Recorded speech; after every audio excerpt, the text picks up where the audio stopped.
tell me that I'm never gonna make it. They want me to do something that could make sense. They hate when I keep dreaming I'll be famous, but I don't give a fuck, I'ma keep chasing.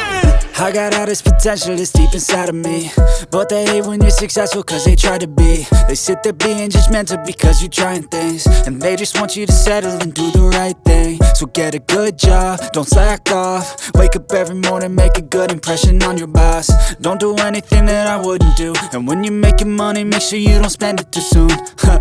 Fuck that, I'll do what I wanna do. I got a different path from everyone, and that includes you. Who are you to tell me how to live life? In these times it feels like nobody is right, yeah. So I'ma figure out what else we succeed, and then invest all of my time into that and proceed. I need whatever the hell could make me happy, and I don't think you have a clue what could that be. They tell me that I'm never gonna make